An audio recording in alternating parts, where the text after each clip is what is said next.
Have you ever wondered how car manufacturers get from an idea to an actual prototype of a part or a finished vehicle? Or how they build thousands of vehicles every month with customized tools on the assembly line?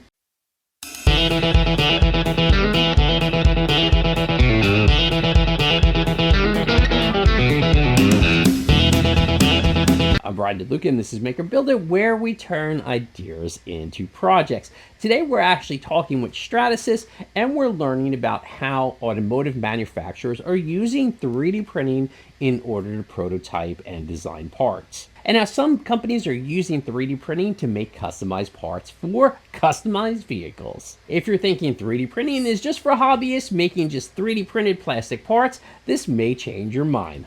Let's take a look. I'm Brian DeLuca, and I'm here at Rapid TCT with Fadi Abro at the Stratasys booth, and he's going to show us some of the stuff they are doing in the automotive 3D printing space.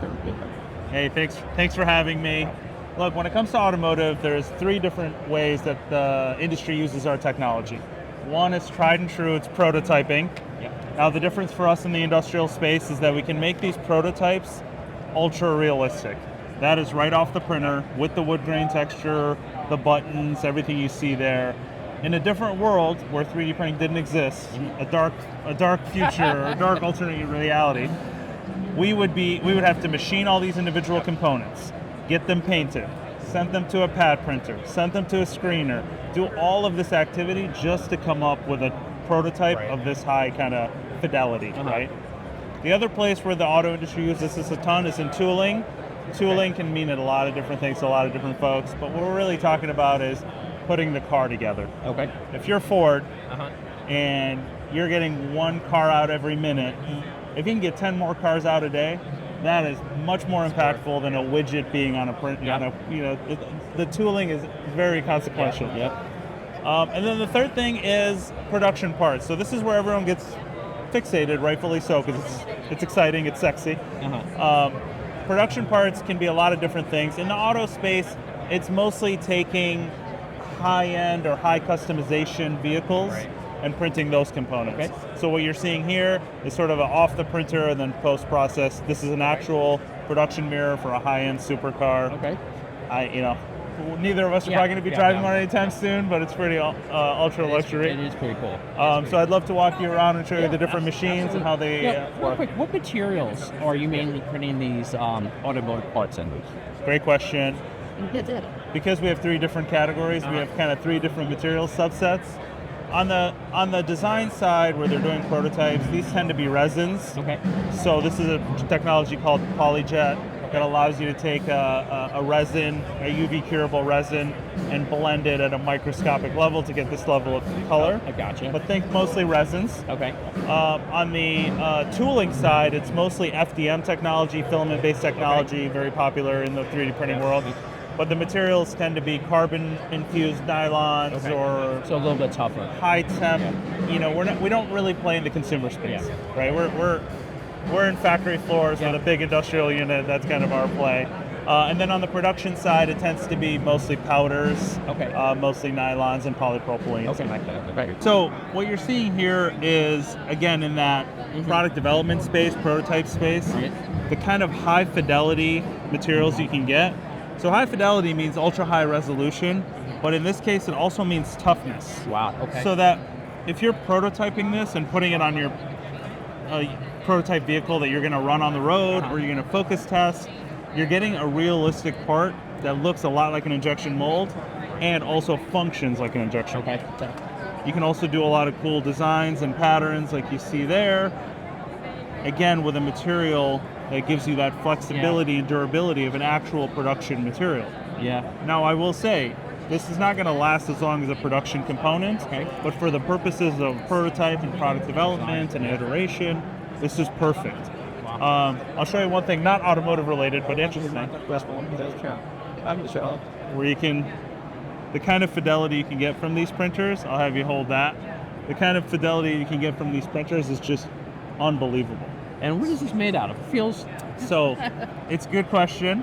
The resin technology that I talked about will give you different durometers, different hardnesses, different colors and blend them all together at kind of the voxel level. Because This technology is called it's PolyJet. very pliable. Yeah. Right? Up here feels a little bit like Yeah, rubber. and over here feels really gross. Yeah. That's why you gave it to me. That's right. Take this ring. Yeah, that's what we kind of need this ring. So okay, let's go look at some other stuff. Mentioned earlier, we make big machines. Yes, and that is a big machine. Industrial machine. So this machine right here is a meter by 600 by 600. For us who work in inches, it's about 39 by 24 by 24. This technology for us is predominantly used in the tooling space. Like I mentioned earlier, you're putting cars together. These are the kind of tools. This is a Subaru fixture that goes on the side of the car that helps some alignment and some fixturing of the assembly. Okay. I mean, imagine trying to do this in a bunch of different components on a hobby printer. It'd be very, very difficult. Or even right? just a small footprint. Yeah. It'd be hard to do. This is kind of the second use case that we talked about, right? Okay. Tooling, Yep. putting the vehicle together. You can also use our higher strength thermoplastics as tools to form components. Okay. So while that helps you put something together, this helps you make something. So you're taking a piece of sheet metal here and just bending it. Obviously, just a small sample, but you can blow this tough up. to bend it to tool it. Yeah. Exactly. Now, is this a new printer? Is this one of your new releases? So I wouldn't say brand new, Okay. but relatively new to the Stratasys portfolio, probably 2-3 years old. Okay. What has really changed here is the diversity of materials we continue to get. So again, thermoplastics from ABS and ASA, all the way up to Ultems, which could be 420 degree F. Heat resistant, used in aerospace applications. I was about to say, because I saw some drones over there too. Yes, to use it. yes, So- we are definitely in that space as well. What's really interesting here is we have a heated chamber. The heated chamber allows for a couple of things, but mostly it's about quality and consistency. It allows layer 1 and layer 1000 to shrink at the same rate. Okay. And it also allows layer 1, 2, 3, 4, all the way up to 1000 to adhere to each other Gotcha. more effectively, so that I can't just take this and break it apart or delaminate it. Another thing I want to show you, I mentioned we do design, Right. tooling, and production parts. Yep. So when it comes to production parts, really you need a machine like this. This is a powder machine, it's our H350. What it allows you to do is make a lot of parts at a low cost really fast. Okay. Now when I say a lot of parts, I mean a couple of thousand. I don't mean Yeah. automotive volumes. Yeah. But in certain instances, like this is a camera housing bracket for a company called Roush. Okay. They make an aftermarket F-150. Okay. So they only sell 2,000 units of these a year. You can make your entire week's worth of production all in a single batch and a single print Okay. and get it on the car throughout the week. Yep. Right? So in this technology, you're able to print this whole thing 52 in about 12 hours. Okay.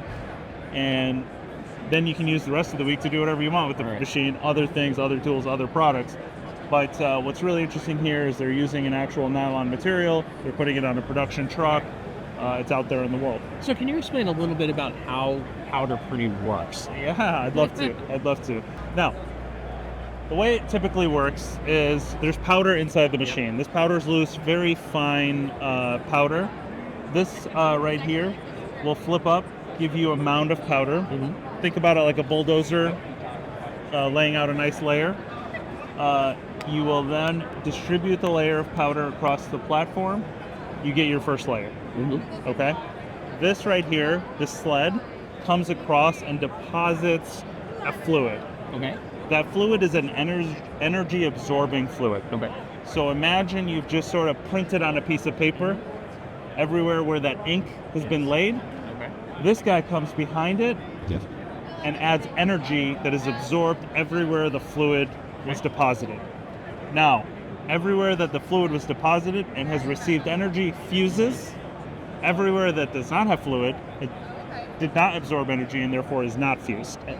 So now you have like an archaeological dig Uh-huh. to get to your parts. Now that does it layer by layer by layer, of course, blah, blah, blah, you build on top of itself, and then you end up with what we call a cake full of parts. Right. The cake comes up. Now you have to let that cool because it's been absorbing all that energy. You let it cool for about as long as you took to build, so 12 hours, 12 hours. Okay. And then we don't have it here, but there's a post-processing unit that will just take all the powder away. You recycle it back in the machine, and all that's left And is it your gets all parts. reused. Right? It gets all reused, assuming you've built enough parts. Gotcha. Right? If you build one tiny part in here, you might have too much powder to Gotcha. kind of put back in the machine. But for the most part, it gets all reused. Okay. And in fact, another interesting thing is this particular system will take waste powder from other machines. Oh, okay. So, our friends here who have big SLS machines, they tend to have a lot of waste powder that they can't reuse. This machine can take that trash and turn it into parts. Oh, wow, that's actually really cool. That's actually what you're seeing here. We call it ReLife. Yeah. You mentioned this machine can take waste from other systems and turn it into parts. That's what you're actually seeing here. This is the raw waste. You can add dye to it to make it black. You can smooth it. You can add different colors to it to change the color. It behaves a lot like a virgin powder material, but we are literally taking trash and turning it into parts from SLS machines, from HP machines. There's a lot of technologies that can't take all the waste back. Okay. We happen to have the right level of thermo control inside the machine that allows us to be able to do that. Well, Fadi, thank you for your time today. Thank you It was so a much. pleasure. Yeah, thank you. Thank you. A huge thank to Stratasys for showing how they're pushing the limits on how 3D printing is being used to print vehicles and other devices. From printing prototypes to tools to even printing production parts. It's amazing to see how far additive manufacturing has come. For more on 3D printing, DIY, and maker projects, make sure you like and follow Maker Build It, and remember, keep on making.